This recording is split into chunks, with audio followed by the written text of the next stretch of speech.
La nouvelle à la une aujourd'hui, un début de guerre sanglant entre le Royaume-Uni et l'Argentine. Une bataille à la fois horrifique et historique dans les îles Malouines ce samedi.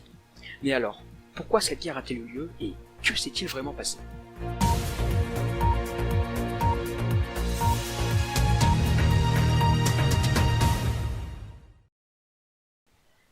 Retour il y a environ une semaine, précisément le 14 janvier 2023, quand la présidente d'Argentine accusa publiquement le Royaume-Uni de, je cite, la destruction de navires marchands argentins par les Britanniques et également les nombreux exercices militaires navals qui ont eu lieu pas loin de nos côtes. Cette accusation passa non sans bruit, le gouvernement britannique dénonçant dans un communiqué des accusations mensongères à l'égard de notre belle nation et demandant des excuses publiques à l'Argentine. Sans tentative de résolution pacifique, l'Argentine déclara officiellement la guerre contre le Royaume-Uni en annonçant la mobilisation de 50 000 troupes argentines aux îles Malouines.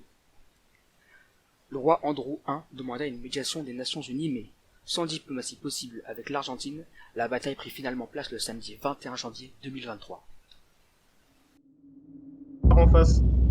Non. Ok. Ok, on défonce tout. Seul. Démarrage moteur. Ça rigole si j'éclate quand on le met. Par contre, j'ai pas encore traité d'aspirateur donc ça va.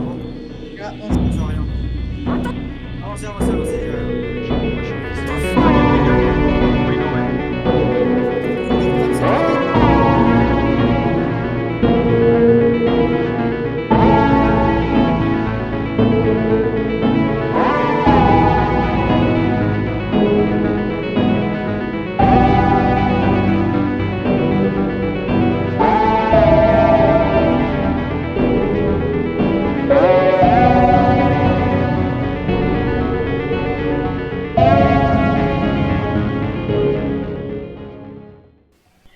Assistée par l'Allemagne, l'armée britannique a défendu l'île le plus possible, mais l'équipe argentine était en surnombre et la défaite serait finalement cuisante pour le Royaume-Uni. Au final, c'est environ 132 morts allemandes et britanniques qui ont pu être identifiées, face à 45 morts argentines et surtout une dizaine de civils tués durant cet incident. Le gouvernement n'a pas encore directement adressé le résultat de cette bataille, mais a accusé la République d'Irlande de contribuer à l'instabilité internationale en lançant des missiles sur du territoire marin britannique. Cette bataille des Malouines sera reportée partout dans le monde, même si peu de gouvernements y ont pour l'instant réagi. Le président des États-Unis a annoncé dans un communiqué une interview future à propos de cette bataille. Toutefois, cette terrible bataille n'est probablement pas une fin.